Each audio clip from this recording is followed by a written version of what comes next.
Hello and welcome to Paul's Spare Time. This is going to be episode 1 of a new series on our channel about the Buffalo nickel. The Buffalo nickel and the Morgan silver dollar are my two favorite coins, closely followed by the Standing Liberty quarter. And we're going to do an episode that I have no idea how long it will last. But we're going to have a little fun talking about the Buffalo nickel. Minted first in 1913. Found they'd made an error and they re-minted them with a different reverse. And these coins also, which will come into play in this series, very prone to wear. And pulled out of circulation on the first available possibility 25 years after they started in 1938 because they wore so poorly, causing the date usually to wear off the mint mark. How y'all doing? Merry post-Christmas. This is the day after Christmas. Paul is a little under the weather. Some kind of severe upper respiratory deal, but we'll try to get through this. I love the Buffalo nickel, and we are going to have a little series here about the Buffalo nickel. I happen to have, what do I happen to have? I don't know. What do I happen to have? A Buffalo nickel book. I have others. I have a Dansko album that is full. We're missing the three-legged buffalo. But this one's empty. This one is empty. I wonder what we're going to do with this. Now, the Buffalo nickel, none were minted in 1922. Interesting, huh?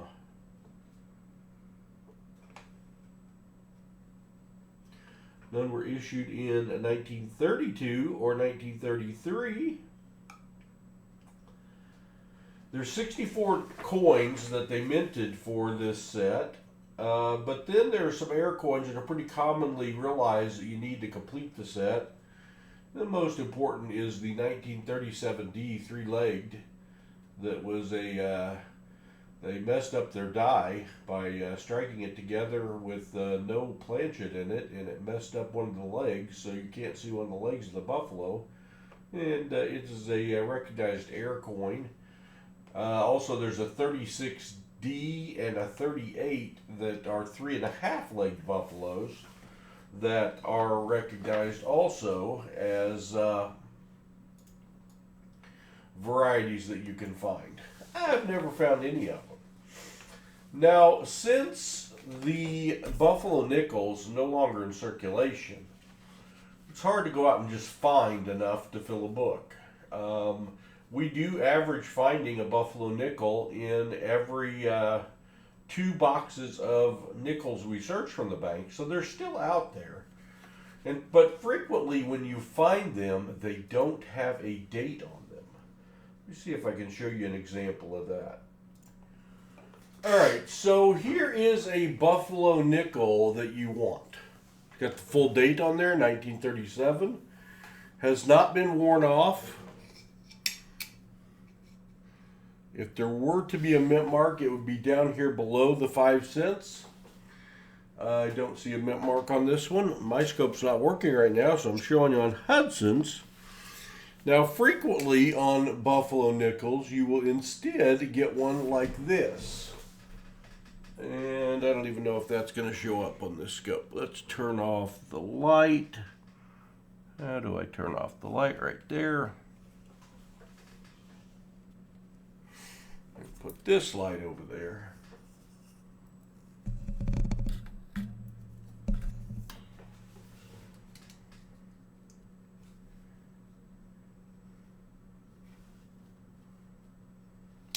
Well, maybe a little more light.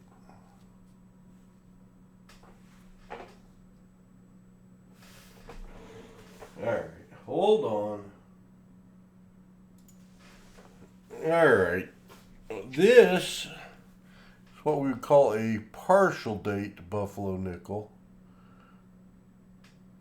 can see the 23 there. Can't see the whole date, but you can see part of it. You'll find a lot of those. And you'll also find a lot of these. So I grabbed the wrong one. Nope, I did grab the wrong one.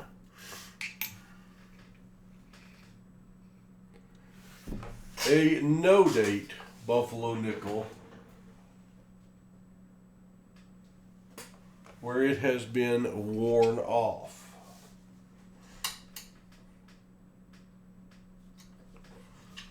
And what we're going to be doing is we're going to be searching for a bunch of those no date buffalo nickels.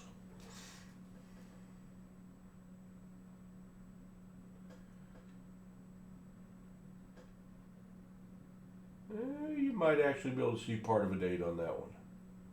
It might be 1920. I'll have to look at it under my scope. But a lot of these, the date got totally obliterated, worn off. There's a good example. You can see no date on that one.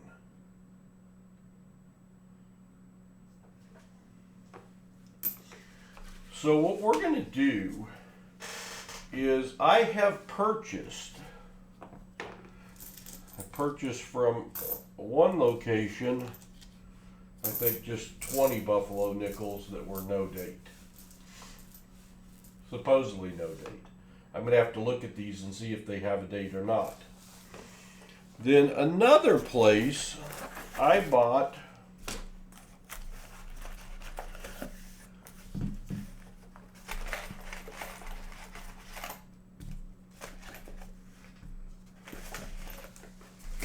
and they sent me some flip ones. I don't know why you flip no date buffalo nickels. Guess if you found them. But I bought 350 supposedly no date buffalo nickels. And in theory, they haven't tried to restore the date.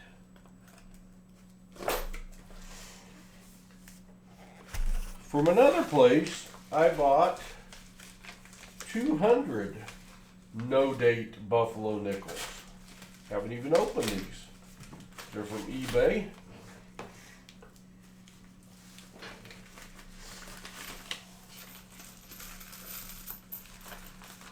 You can see there is a bunch of them. Well, like 200. Whoop, 199, one rolled away.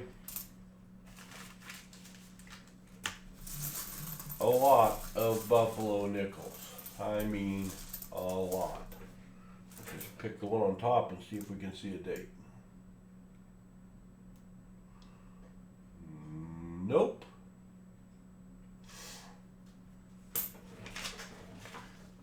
So we'll keep that one out. Then I also bought from AppMex 126 rolls of 20 that are supposedly dateless buffalo nickels that are still in the rolls from them. They were all about the same price. Let's see what price these were. $48, well, plus tax. $54, $55 for 200 buffalo nickels. $54 for 200 buffalo nickels. Quick math says that's about 27 cents a piece for dateless buffalo nickels. Now, there is a product out there that is called Nicodate.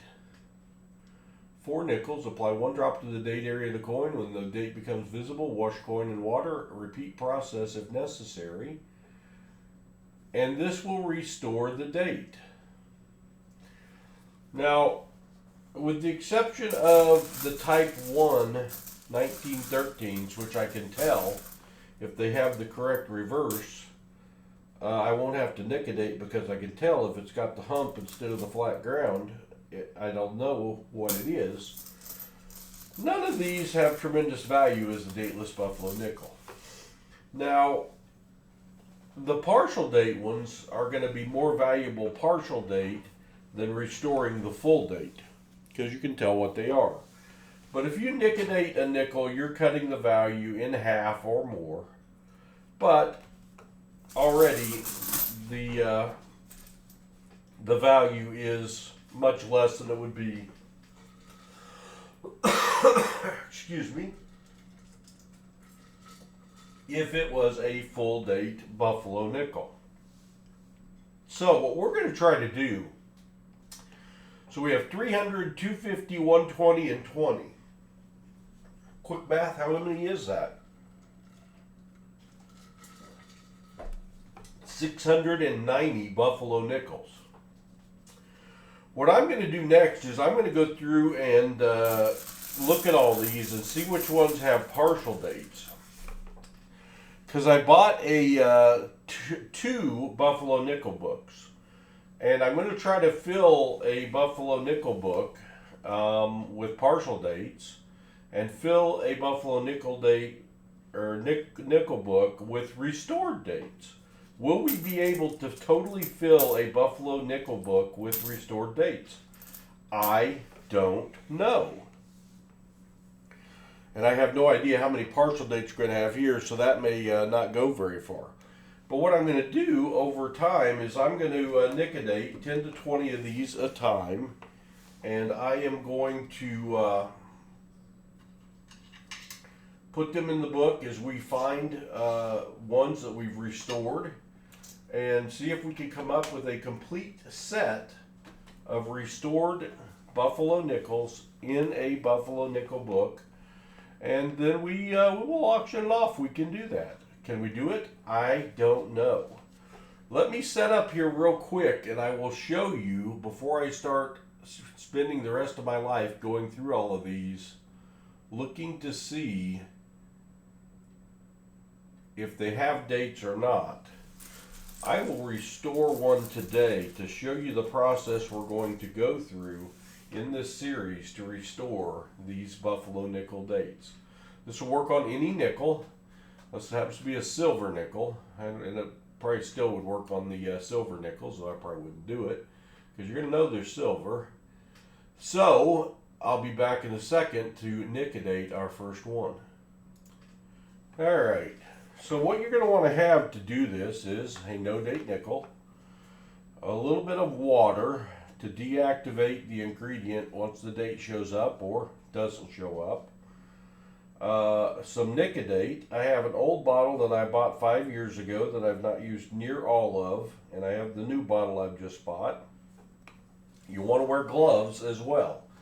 Usually I would show this under my scope as we do it, but since my scope's not working right now, we're going to show it close up under this. I'm going to put a dot. Now remember, where's my one with the date?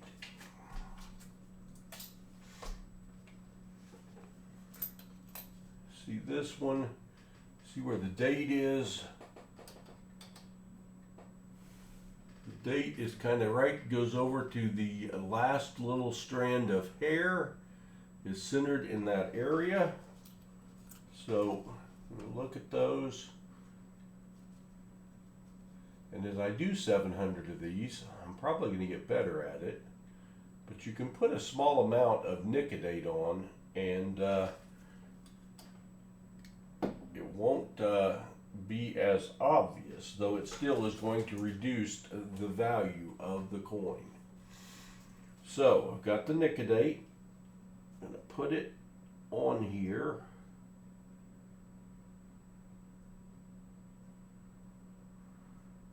Got it on the coin. Spread it out a little. Want to spread it out more than that. You don't want to use something metal to spread it out with, because it will corrode it. But I'm going to use one of my Paul's Spare Time knives and violate that and spread it out. Alright, I put way too much on. I've already messed up the first one. It's all right. Let's get our dated one out of here. Let's get this down here to see if we can catch that date starting to pop through. A bunch of light on this.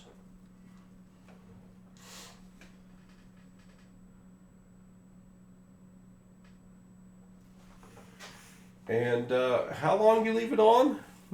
Till you can see the date. The less time you leave it on, the better. Now I know I've got too much goo on this. That's turning really dark. Is the date coming through? I don't know. I don't know, is it? I see something under there. Under the scope, this will be really obvious when we do these for real. And you can do this as many times as you need to. And if you leave it on too long, it will totally eat the date away. And some of these become so damaged that you cannot get a date restored. I'm going to take this one over into the water and deactivate that. I'm going to pat it dry on my paper towel. We'll bring it back and see if we have a readable date yet. You see part of one. I see part of a date. You go to my scope that you can't see and see if I can make that out.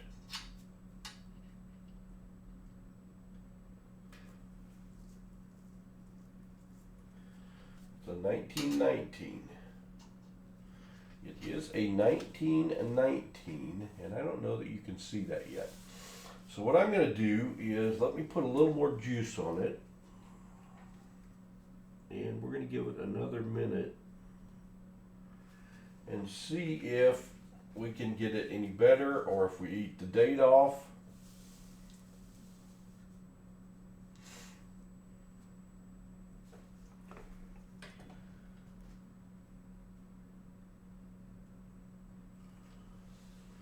We'll see. And you can see that date starting to come through.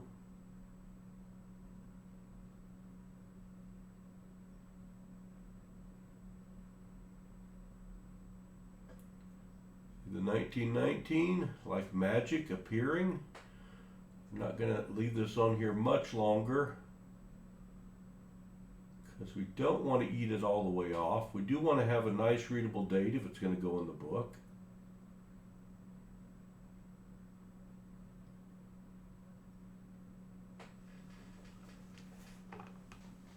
Definitely has gotten better. Y'all can see that 1919. Like magic.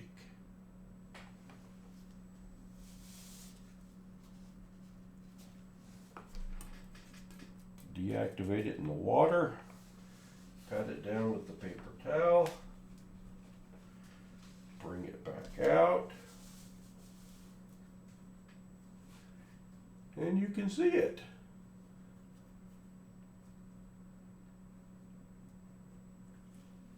Very clearly tell that that is a 1919. How about that? Got our first one done. Now, as for a mint mark, if there were a mint mark, it would be under the 5 cents, below the E and the C.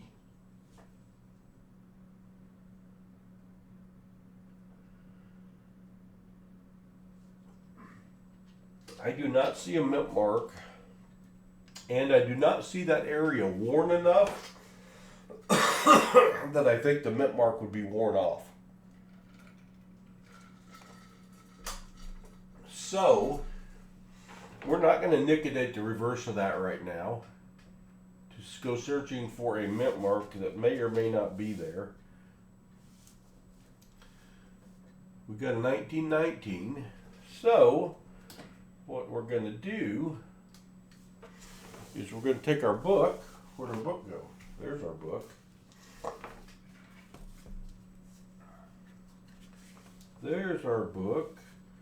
1919 goes right there. 1919, there were 60 million minted. We're going to put that in our Nicodate book.